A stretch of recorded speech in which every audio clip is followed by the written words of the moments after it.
We live in a world where people want billionaire results in matter of months. You see it all the time. A new entrepreneur who starts a business and expects to be making six figures before they've even figured out their first real strategy. Or a fresh out of school coach, it's my industry, slaps a $10,000 price tag on their services without ever working with a real client.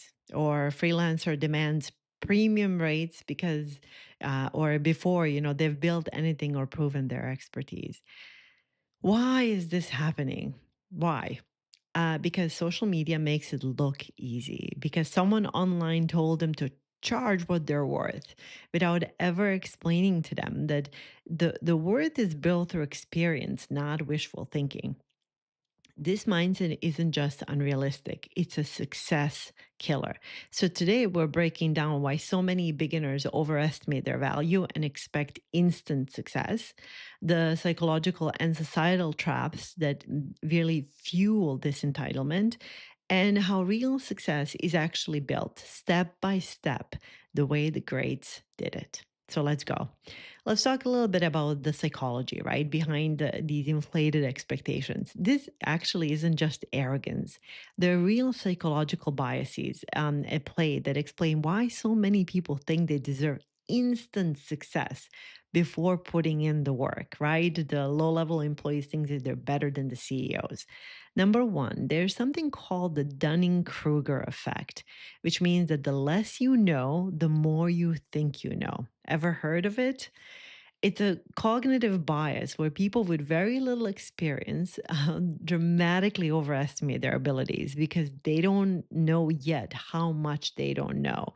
And I think there was a study that proves this from the Cornell University. So look it up. And that's why someone who's just getting started in business thinks that they should be charging top rates. They assume they're just as good as the experts because they haven't hit enough obstacles to realize how far they still have to go. And really, we need to talk about this. And number two that presents, I think, a problem is that the social media's fake success stories. Oh my gosh, I see this all the time because I know a lot of the people who are perpetrating these things on social media. I'm like, that's not true.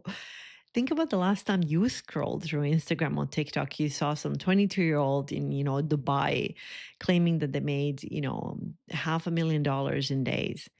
The thing is a lot of times those are just lies. And social media is a highlight reel, not reality. And most of those success stories, they're either exaggerated or they're results of years, if not decades of work behind the scenes. No such thing as overnight success. And then they try to sell it on a 3-month package that's going to guarantee that. Yeah, but and then when we see these people constantly winning, we start to believe, well, if they did it fast, why shouldn't I? And this breeds impatience and entitlement. And instead of focusing on developing real skills, real experience, we focus on how fast we can cash in. And I think that there was this shift in a society where we all think that we just deserve more instantly, just because, right? There's no more work to put in. And this isn't just about psychology, it's about our cultural shift toward instant gratification. And we have to pause a little bit and change the narrative because we're fooling these young kids who are coming in thinking that, they have it all. Another thing that's really showing up is this like these rah-rah coaches, charge what you're worth culture, right? I remember a coach starting, I was like, I'm going to charge $10,000 for a package, even though you're not, I'm worth it.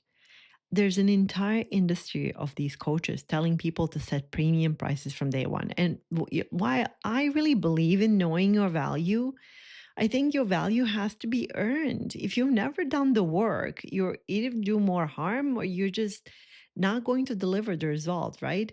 For example, seasoned expert who's built the real result, yes, they should charge top dollar. I enjoy paying the top dollar for expertise.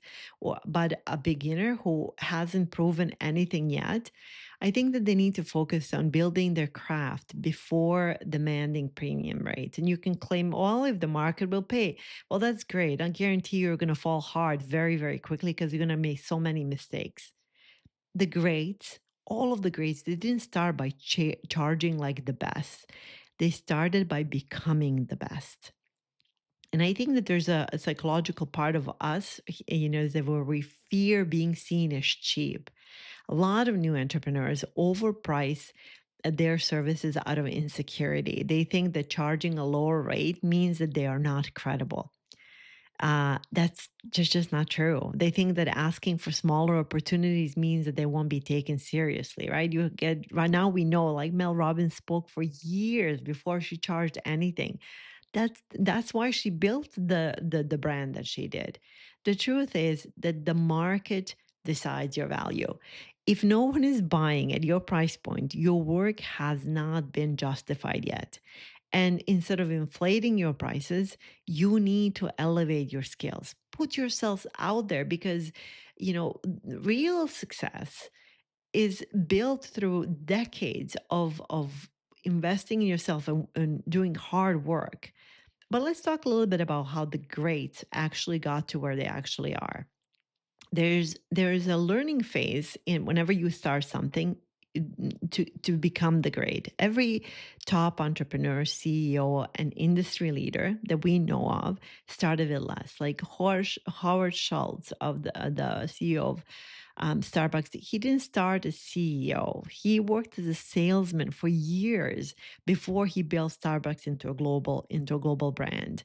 Bezos from Amazon, of course, started by packing and shipping books himself before turning Amazon into $1 trillion company. And then, of course, my favorite, I love her so much, Sarah Blakely, who found Spanx. She spent years selling fax machines door to door before her breakthrough in the fashion industry because she learned the power of sales and she also learned the power of no's, right? I think that success isn't about demanding more before you've earned it. It's about mastering your craft so thoroughly that the market willingly pays you more. Another thing that I think is happening is this apprenticeship mindset. I think we have to shift from asking, well, how much can I charge versus how much value can I create? I don't get that. It's like, it's all about like, I'm worth it. I'm going to charge this much. Your first clients, your first product, your first sales, they're proof of concept. Your first job, it's where you develop the skills that later make you a leader. Your early work is what builds your reputation so that later your name alone commands a premium. It's how you build a brand, by the way, right? So I want you to sit with this question. Are you focusing on getting paid or are you focusing on getting better? Because the people who win big in the long run, they don't expect billionaire results overnight. They just don't. They don't assume that they're worth millions before they prove themselves. They don't complain that they aren't making enough. They focus on becoming so good that they cannot be ignored. So here's your challenge. Stop focusing on what you deserve and start focusing on what you can contribute and what value you can bring to others. Commit to a season of mastery. Spend time developing skills, learning from those ahead of you, and getting real world results before demanding top pay. And lastly, play the long game. Every true success story is not built on years of efforts, is built on years of efforts, decades of efforts, not few days or months of entitlement. Okay. Because if you put in the work now, the success will come, the opportunities will come, the money will come. But if you skip the process, you won't just fail, you will never, ever become great. And I think that that is the greatest, the saddest, greatest mistake and the saddest thing that can happen, and which I believe to many humans with genius within them because they haven't dealt with their own ego and find that their ego needs to be stroked. They missed the opportunity of becoming really, really great. So, this is Yasna. As always, if this is really useful, make sure that you share it. Thank you so much for tuning in. And remember that you are the one that you have been waiting for. Until next time.